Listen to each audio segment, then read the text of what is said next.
सादे की लाइब्रेरी में आप सबको खुशामदीद है। चलिए सुनते हैं कि आगे बाजीगर में क्या हुआ। जो लोग भी मेरी इस कहानी को सुन रहे हैं, मेरे इस चैनल पर आए हैं, उन सबका बहुत बहुत शुक्रिया। अगर आप चाहते हैं कि आपको इस तरह की मजीद और कहानियां सुनने का मौका मिले तो आप मेरे चैनल को सब्सक्राइब कर लीजिए और बेल के आइकन को लाजमी से प्रेस कीजिएगा। तो चलिए सुनते हैं कि आगे बाजीगर में क्या हुआ। पूरा इलाका घूम लेना मुनासिब समझा। शायद 9 बजे होंगे। बड़ी सड़कें हमने तकरीबन तमाम तय कर ली थी। हम चौक में वापस आ गए। उसका टिड्डे ने उचक कर मेरे कान में सरगोशी की कि हमारे आगे पीछे कई आदमी चल रहे हैं। टिड्डे को ये बात बताने की जरूरत नहीं थी। मेरी नजरें खुद हर तरफ देख रही थी। उधर गली में झींगा उस्ताद का पाड़ा है, मार्टी ने हल्की और किसी कदर लसती हुई आवाज में कहा। हम चौक में वापस आकर एक गली में दाखिल हो गए। गली में नुक्कड़ पर गुल फरोशों की दुकानें थी। उनसे 3-4 दुकानों के बाद पान वाले की सजी हुई दुकान थी।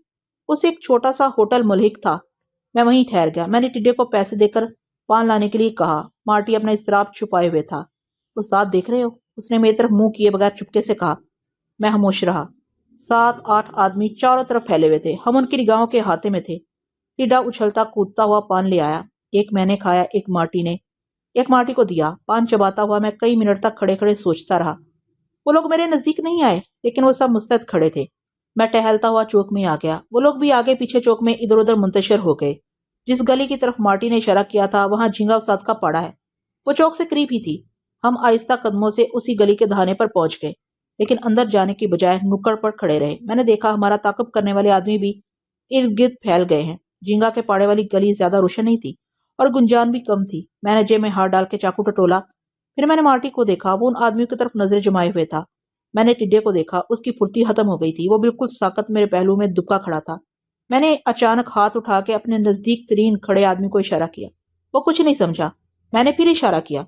उसने अपने साथियों की तरफ बेताबी की नजर से देखा और सीने पर हाथ रख के इशारे से तायीद चाहिए कि मैं उसी को बुला रहा हूं या किसी और को। वो आते हुए हिचकिचाया, मगर उसके साथियों ने गर्दन हिलाकर उसे हरकत करने की इजाजत दे दी। वो मेरे पास आया तो अकेला नहीं था। दाएं और बाएं से 2 आदमी फुर्ती के साथ आकर उसके साथ शामिल हो गए थे। मैंने किसी तमहीद के बगैर कहा, मुझे झींगा उस्ताद के पास ले चलो। झींगा उस्ताद? उन्होंने तजबजब से एक दूसरे को देखा। तुम कौन हो? मैं उसे मिलना चाहता हूँ, मैंने नरम आवाज में कहा।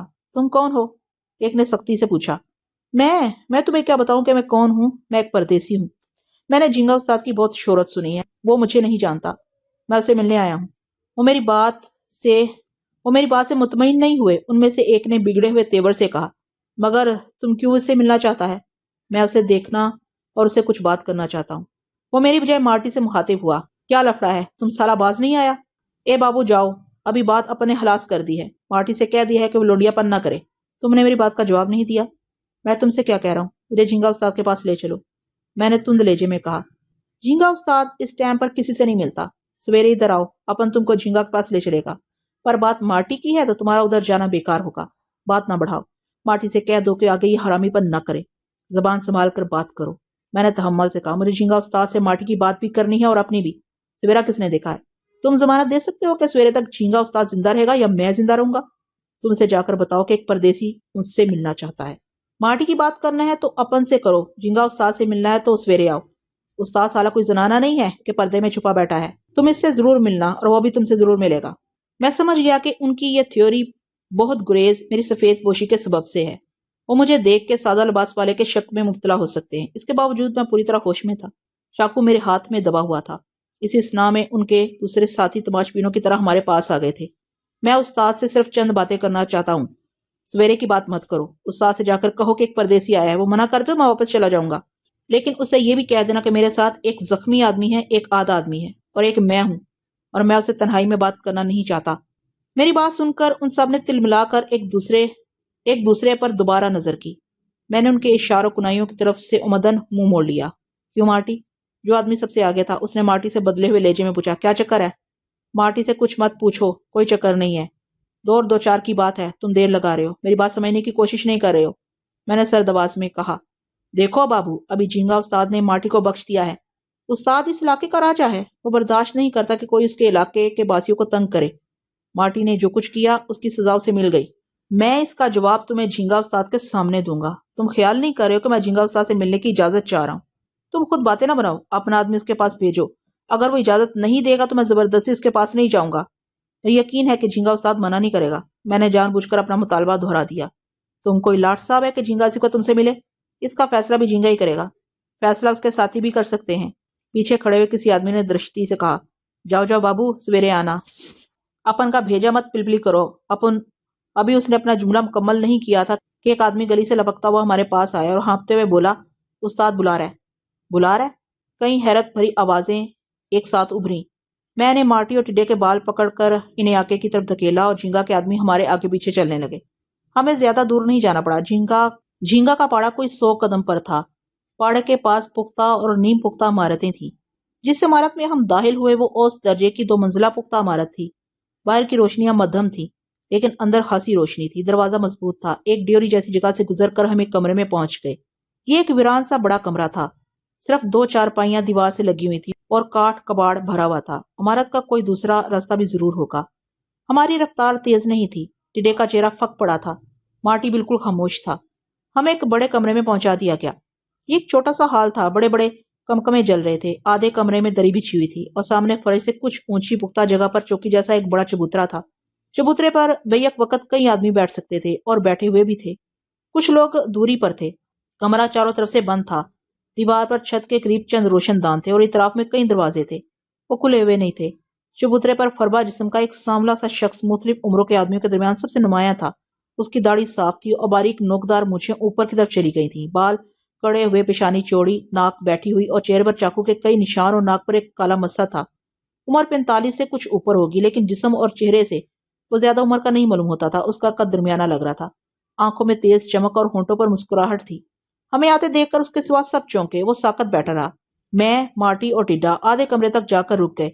हमारे इर्द गिर्द उसके आदमी खड़े हुए थे। झींगा ने अपना हाथ उठाया और उंगली की हफीफ सी जुम्बश से इन्हें हमारे पास से हटने का इशारा किया। उसके हाथ में 6 उंगलियां थी और हाथ पर भी 2 एक गहरे निशानात थे। मैंने उसके बोलने का इंतजार किया, मगर वो अपनी जुबान बंद रखे हमें घूरता रहा। झींगा उस्ताद, मैंने मुतदल लहजे में उसे मुखातिब किया तो उसने मुंह खोले बगैर इकरार में गर्दन हिलाई। मैं चाहता था कि जुबान वो खोले। विठल ने एक मरतबा मुझे बताया था कि जुबान भी सुन ली जाए तो बेहतर है, क्योंकि कभी कभी जुबान आदमी का जिस्म होती है। मैं शहर का आदमी नहीं हूँ झींगा उस्ताद। मैंने अपनी आवाज ऊंची करके कहा। सुना था बंबई में एक झींगा उस्ताद है। एक इलाके पर बहुत दिनों से राज करता है। पुराना आदमी है, बात समझता है। ये मकाम उसने अपने बल पर हासिल किया है। चाकू चलाना उसे खूब आता है और वो अपने इलाके तक महदूद रहना ज्यादा पसंद करता है। उसकी बाछें सुकड़ गईं, फिर फैल गईं और पुतलियां मुतहरक हो गईं। क्या बात है? उसने तजस्सुस से पूछा। उसकी आवाज भारी थी, किसी कदर गैर मतवाजन, मगर उसमें एक गरज जरूर थी। मैं तुम्हारे पास तुम्हारी शोहरत सुन के आया हूँ और तुमसे कुछ बात करना चाहता हूँ। मेरी आवाज मेरे काबू में थी। बोलो बोलो, वो पहलू बदल कर बोला। क्या काम है? झींगा उस्ताद, अभी तुम्हारे एक आदमी ने मुझसे एक सवाल किया था।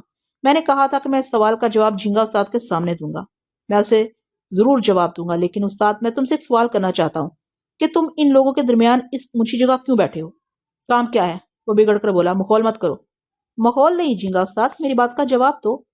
मैंने बुलंद आवाज में कहा। चलो, तुम्हारी तरफ से मैं जवाब दे देता हूँ। तुम इन सब के बीच अपनी कुव्वत से और अपने बल पर बैठे हो, जो तुमने कई बार इन पर साबित किया है कि तुम इन सब से बरतर हो, जिस्म के तौर पर भी और दिमाग के तौर पर ही। क्या यही बात नहीं है? इसकी गर्दन आगे निकल आई थी। काम की बात करो, उसने गरज कर कहा। साफ साफ बोलो, बो मत मारो। मैं काम ही की बात कर रहा हूँ। मैंने अपने लेजिए की शिकस्तगी दानिस्ता बरकरार रखी और इस पर नजरें जमाए हुए कहा, आज मैं बहुत काम की बात करने आया हूँ। आगे बोलो। तुम्हारी पुश्त पर, तुम्हारे सामने और तुम्हारे आजू बाजू जो आदमी बैठे हैं, वो सब जानते हैं कि तुम इनका जोड़ नहीं हो। अगर तुम्हारे किसी आदमी को कभी ये एहसास हो जाए कि उस्ताद की उंगली में दम नहीं रहा, उसका हाथ कपकपाने लगा है, उसके जिस्म में पहले जैसी फुर्ती, उसके दिमाग में पहले जैसी चुस्ती नहीं रही, तो ये तुम्हें चबूतरे से नीचे उतार देंगे। और जब तुम खुद ये महसूस करने लगोगे कि तुम्हारे लिए इज्जत इसी में होगी कि तुम इनके दरमियान से उठ जाओ। झींगा के तमाम आदमी बेकली से कभी मुझे और कभी उसे देखने लगे। झींगा की आंखें चौड़ी हो गई थी। टिड्डे ने मेरी पतलून पकड़ ली थी। मार्टी खिसक के मुझसे कुछ और करीब हो गया। चंद लम्हों तक सुकूत तारी रहा। फिर झींगा की कड़कती हुई आवाज गूंजी। तुम्हारा कोई पेच जरूर ढीला है। अभी पहले अपन तुमको धक्के देकर बाहर निकालने का बोले, तुम इधर से एकदम कल्टी हो जाओ। ये तुम किसको पकड़ लाया है? वो अपने साथियों पर नाराज होने लगा। तमाम आदमियों में भिनभिनाहट हुई, लेकिन मेरी ऊंची आवाज सब पर गालब आ गई। झींगा उस्ताद, मार्टी मेरा आदमी है। तुम्हारे आदमियों ने मेरे आदमी को अकेला समझ के मारा। मार्टी ने जास्ती की थी, वो तैश में बोला। और तुम्हारे आदमियों ने इतना भी ख्याल नहीं किया कि मार्टी इन्हीं जैसा एक आदमी है, उसे भी भूख लग सकती है। मैंने तलखी से कहा। मार्टी ने बेअसूली किया। میں اسی بے اصولی کی بات تم سے کرنے آیا ہوں۔ سب سے بڑے بے اصول تم ہو کہ تم اب علاقہ سنبھالنے کی صلاحیت نہیں رکھتے، پھر بھی یہاں دھرنا دیے بیٹھے ہو۔ جھینگا یک لک چبوترے سے اٹھ گیا، اس کے تمام آدمی بھی کھڑے ہو گئے۔ جھینگا تمہارے آدمیوں کی طرح ماٹی کا بھی ایک استاد ہے اور اب وہ اس علاقے میں آ گیا ہے۔ اصولی اور بے اصولی کا پتہ تمہیں ابھی چل جائے گا۔ تم چبوترے سے نیچے اتر آؤ، میں تم پر ثابت کرنا چاہتا ہوں کہ تمہارے دن چلے گئے۔ اگر تم عزت کے ساتھ اترنا نہیں چاہتے تو تمہاری مرضی۔ میں نے چاقو چھالتے ہوئے کہا، میں آ گیا ہوں اور مجھے تم سے یہ علاقہ حاصل کرنا آتا ہے۔ ایک ساتھ کئی چاقو ہوا میں لہرا گئے، کچھ لوگ میری طرف چھپٹے، میں اپنی جگہ کھڑا رہا۔ جھینگا منظور ہے؟ میں نے چاقو کی دھار پر انگلی پھیری۔ ایک سیاہ شکل کے چوڑے چکلے آدمی نے میرے گریبان پر ہاتھ ڈال دیا۔ دوسروں نے فوراً اس کی تقلید کی۔ میں اپنے قدم مضبوطی سے زمین پر جما چکا تھا۔ میں نے اپنا گریبان اور بازو آزاد کرانے کی بھی کوشش نہیں کی۔ میری توقع کے مطابق اسی لمحے جھینگا کی آواز تڑکی، ہٹ جاؤ۔ اس کے آدمیوں کو اس کا حکم ماننے میں تامل ہوا۔ جھینگا نے دوبارہ دھاڑ کر کہا، ہٹ جاؤ۔ تمام آدمی کسمساتے ہوئے مجھ سے الگ ہو گئے، لیکن وہ میرے گرد گھیرا ڈالے کھڑے تھے۔ جھینگا نے پھنکار کر پھر انہیں دھتکارا۔ انہوں نے گھیرا توڑ دیا اور کمرے کی دیواروں تک ہٹ گئے۔ یہ حکم دینے کے بعد جھینگا میرے سامنے کھڑا ہو گیا اور میری آنکھوں میں آنکھیں ڈال کر مجھے گھورنے لگا۔ اس کے نتنے پھڑک رہے تھے اور ہونٹ کپ کپا رہے تھے۔ چھوکرا، ابھی چانس ہے، تم ادھر سے چلے جاؤ۔ اس نے اپنی آواز پر ضبط کیا۔ جوانی سنبھالو، یہ لال سندر مکھڑا سفید ہو جائے گا اور یہ سفید کپڑا لال ہو جائے گا۔ ابھی جاؤ، چھوکری لوگ کو بازو دکھانا۔ ٹائم پہچانو چھوکرا، تمہارا ٹائم اس کاستی کا ہے۔ ابھی تم ادھر کہاں سے آ گیا؟ جھینگا نہیں چاہتا کہ وہ تم پر ہاتھ اٹھائے۔ جھینگا، میں نے پرسکون لہجے میں کہا، ابھی تمہاری کوئی آخری خواہش ہو تو بولو۔ چھوکرا اپنے بڑے کو ضرور عزت دے گا۔ جھینگا گہری سانسیں بھرنے لگا۔ تم نہیں مانے گا۔ اس نے ایک سمت منہ اٹھایا اور دوسرے ہی لمحے ایک چاقو اچھلتا ہوا جھینگا کے ہاتھ میں آ گیا۔ اس نے اسے بڑی چابک دستی سے پکڑا تھا۔ چاقو ہاتھ میں آنے کے بعد جھینگا نے اس کی دھار کا جائزہ لیا اور تمسخرانہ انداز میں بولا، چھوکرا، اپنے اوپر ترس کھاؤ۔ تم بہت حکم چلا چکے ہو جھینگا، اب تم بوڑھے ہو چکے ہو۔ مجھے تمہاری عمر کا خیال آتا ہے۔ تم ایک سمجھدار اور تجربہ کار آدمی کی طرح میرے حق میں دستبردار ہو جانا چاہیے۔ یہ جتنے آدمی کھڑے ہیں، میں انہیں جتنی اچھی طرح استعمال کر سکتا ہوں، جتنا زیادہ میں ان کا خیال کر سکتا ہوں، تم نہیں کر سکتے۔ اچھا ہے کہ یہ سب لوگ سامنے موجود ہیں۔ میرا دل بھی تم پر ہاتھ اٹھانے کو نہیں چاہتا، لیکن تم خود اپنی عزت کے پیچھے پڑے ہو تو میں کیا کر سکتا ہوں؟ میں تم سے التجا کرتا ہوں کہ سوچ لو۔ ہو۔ جھینگا نے غضب میں پھنکار ماری۔ اس کا سر تیز سے گردش کرنے لگا تھا اور جسم میں جیسے بجلی کا جھٹکا لگ گیا تھا۔ اس نے اپنے ہاتھ اور پیر پھیلا لیے اور شاید اس بات کا منتظر رہا کہ پہلے میں کوئی جنبش کروں۔ میں نے اجرت نہیں کی، اس نے توقف نہیں کیا۔ وہ مجھ پر ناراض بلی کی طرح چپٹا۔ میں نے اسے اپنی طرف بڑھنے دیا اور پلک چپکنے کی مہلت میں دائیں طرف ہٹ گیا۔ جھینگا فوراً پلٹا اور اپنی جگہ ایک لمحے ٹھہر کے اور تاکہ دوبارہ حملہ ور ہوا، مگر اس بار بھی کوئی نتیجہ نہیں نکلا۔ میں نے اچھل کر پھر جگہ بدل لی اور جب تک جھینگا دوبارہ مجھ تک پہنچتا، میں پھرتی سے گھومتا ہوا کمرے کے درمیان آ گیا۔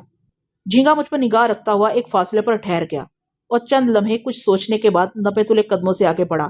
پھر ایک دم اس کا جسم تڑپا۔ اس بار اس نے سامنے سے آنے کے بجائے اچانک بائیں سمت گھوم کے وار کرنے کے لیے پر تولے۔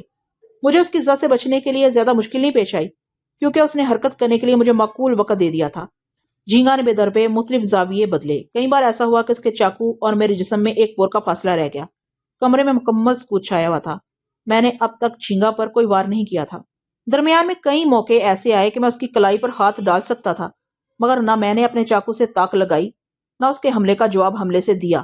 میں ادھر ادھر اس کے واروں، چستیوں اور جھپٹوں سے بچتا ہی رہا۔ حالانکہ کئی موقعوں پر یہ ممکن تھا کہ جب وہ پلٹ کر وار کرنے کے مرحلے میں ہو تو میں درمیان میں حملہ کر کے اسے گڑبڑا دوں۔ میں نے یہ گریز اس لیے کیا کہ جھینگا کے آدمی پیش آنے والا کوئی سانحہ اتفاق نہ سمجھے اور ہر بات کے لیے شاہد رہیں۔ انہیں یہ یقین بتدریج ہی آ سکتا تھا کہ کوئی اچانک سانحہ ان کے لیے ناقابل قبول ہوتا۔ میں نے یہ گریز اس لیے بھی کی کہ جلدی میں خواہ مخواہ کام بگڑ جائے گا، جھینگا کو میرے بارے میں رائے بدلنے اور محتاط ہونے کا موقع مل جائے۔ اس کی یہ احتیاط اس کے پائے ثبات میں لرزش اور غضب میں متزلزل کا سبب بن سکتی تھی۔ شروع میں جھینگا استاد نے جس چستی کا مظاہرہ کیا تھا وہ ابھی موجود تھی، مگر اب اس میں ایک ہوش مندی شامل ہو گئی تھی۔ وہ غالباً اس نتیجے تک پہنچ چکا تھا کہ قوت ضائع کرنے سے بہتر ہے کہ اسے محفوظ رکھا جائے۔ مجھے اندازہ تھا کہ جھینگا چند واروں میں فیصلے کا خواہش مند ہوگا، کیونکہ وہ اسی طرح سے اپنے ساتھیوں کے سامنے اپنی مشاقی اور برتری ثابت کر سکتا تھا۔ اس کے برعکس میرے لیے طوالت مناسب تھی۔ میں طوالت ہی سے اس کے ساتھیوں کے سامنے اپنی اہلیت ثابت کر سکتا تھا اور وہ میرے بارے میں کوئی مستقل رائے قائم کر سکتے تھے۔ یہ میرے لیے میرے ہاتھ کی آزمائش کا وقت تھا اور اس کے لیے اس کی بقا کا۔ اس لیے میں نے معاملے کو طول دیا اور سارے کمرے میں تھرکتا رہا۔ جھینگا چاقو لیے میرے پیچھے پیچھے دوڑتا رہا۔ کئی منٹ اسی آنکھ مچولی میں گزر گئے۔ ننگے چاقوں کی موجودگی میں یہ آنکھ مچولی کچھ کم خطرناک نہیں ہوتی۔ ایسی صورت میں چند منٹ گزارنا ایک طویل مدت کے برابر ہوتا ہے۔ مجھے ایسا لگ رہا تھا جیسے میں دوبارہ جیل میں آ گیا ہوں۔ قریب ہی وٹھل کھڑا مجھ پر نگاہ رکھے ہوئے ہے اور میرے مقابل کو اکسا رہا ہے کہ وہ اس طرح وار کرے، اور پھر مجھ سے کہہ رہا ہے لاڈلے اس وار سے بچ کے دکھا۔ جھینگا نے داؤ پہ داؤ آزمائے۔ میں طرح دیتا اور درگزر کرتا رہا۔ وہ پنتیرے بدلتا رہا۔ اس میں موجدار جیسی ہنرمندی نہیں تھی، تاہم وہ اپنی صلاحیتیں خوب آزما رہا تھا، کیونکہ وہاں جتنے لوگ موجود تھے وہ ان سب میں ممتاز تھا۔ فربئی کے باوجود اس کے جسم میں بلا کی تیزی اور چمک تھی، مگر شاید اس کی نگاہ پر چربی چڑھ گئی تھی۔ جو بات میں نے اس کے اندر دیکھی تھی اور اپنے رویے میں ترمیم کر لی تھی، وہ میرے اندر اس نے دیکھنا گوارا نہیں کی۔ یہ غرور بہت دنوں بعد پیدا ہوتا ہے۔ وٹھل کا کہنا تھا کہ ہمیشہ یہ غرور، یہ نشہ جھٹک کے میدان میں اترنا چاہیے۔ اگر نگاہ پہلے بہک گئی یا دھوکہ کھا گئی یا اس نے وہ توجہ نہیں دی جو اسے دینی چاہیے تھی، تو بعد میں نگاہ کا فیصلہ بدلنے کا وقت نہیں ملتا۔ وٹھل کا کہنا تھا کہ نگاہ کا فیصلہ بدلنے کے لیے ذہن کھلا رکھنا چاہیے۔ جب خاصی دیر ہو گئی تو میں نے چیخ کر کہا، جھینگا اب بھی موقع ہے، تم کہو تو میں چاقو پھینک دیتا ہوں۔ مناسب ہے کہ اب کسی کوٹری میں بند ہو کے پرانے دن یاد کیا کرو، ہم بھی تمہاری خدمت کریں گے۔ جیسا کہ مجھے یقین تھا، جھینگا کے غیظ و غضب کا پارا انتہا کو پہنچ گیا۔ وہ کسی پاگل کی طرح مجنونانہ میری طرف بڑھا۔ میں اس پر بھاگا نہیں، بلکہ میں نے پہلی مرتبہ ہاتھ بڑھا کے اچانک اپنا چاقو اس پر تان لیا، اس طرح کہ اگر وہ اپنی جھونک میں آگے آتا تو چاقو آر پار ہوتا، مگر اس نے یہ ماجرا دے کر عین وقت پر پنتیرا بدل دیا، اور چونکہ بہت قریب آ کر اس نے رکنے اور مڑنے کی کوشش کی تھی، اس لیے وہ کچھ سٹپٹا سا گیا۔ اگر وہ اسی لمحے زمین پر جھک جاتا تو میرا وار بے اثر ہو جاتا۔ اس نے میرے چاقو والے ہاتھ کے نشانے سے بچنے کی کوشش میں رخ بدلا تو میری اٹھی ہوئی ٹانگ ٹھیک اس کی پسلی پر لگی۔ وہ ڈگمگا گیا اور کہیں ایک ثانیے کے بعد اسے ہوش آیا کہ اسے فرش پر لٹکتے ہوئے دور ہی ہو جانا چاہیے۔ چاقو کے سامنے ایسے مرحلے بار بار آتے ہیں، گردن چٹکنے، زمین بوس ہونے اور لمحے لمحے دستبردار ہونے سے عزت نہیں کرتی۔ بعد میں اس نے ایسا ہی کیا۔ وہ 2-3 لڑکنیاں کھاتا ہوا میری توقع کے خلاف فرش سے حیرت انگیز طور پر اٹھ گیا۔ اس لمحے مجھ سے اندازے کی ایک معمولی سی چوک ہو گئی۔ جو وہ فرش سے اٹھ کر کھڑا ہوا تھا تو مجھے اس کی طرف چھپٹنا نہیں چاہیے تھا، مجھے اپنی جگہ رک کے اس کا انتظار کرنا چاہیے تھا۔ وہ نسبتاً گنجائش کی جگہ پر تھا۔ میں بڑھا تو بجلی کی طرح اپنی جگہ سے حرکت کر گیا، اور جو داؤ میں نے اس پر صرف کیا تھا اس نے اسی کا ہدف مجھے بنایا۔ البتہ میں اس کی ٹھوکر کی ضرب کھانے سے پہلے فرش پر جھکتا ہوا آگے نکل گیا تھا۔ میرے ساتھ مشکل یہ تھی کہ مجھے اس کے جسم کو اسی حد تک نشانہ بنانا تھا جس حد تک وہ برداشت کر سکے۔ اس کے ساتھ ایسی کوئی مجبوری نہیں تھی، یہ اس کا پاڑا تھا، اور اس کے آدمی منٹوں میں میری لاش ٹھکانے لگا سکتے تھے۔ وٹھل نے مجھے ایک اور بات بتائی تھی کہ بالکل اچانک بہت قریب جا کر ہی ارادہ بدلنا چاہیے۔ ظاہر کچھ کرنے اور عمل کچھ کرنے کا مظاہرہ سبھی کرتے ہیں، بات اتنی ہی ہوتی ہے کہ ارادہ کس لمحے بدلا جائے۔ اگر پہلے بدل دیا تو عموماً بے اثر ہو جاتا ہے، اگر سر پر پہنچ کے بدلا تو مقابل کے پاس گڑبڑانے کے سوا کوئی چارہ نہیں رہتا۔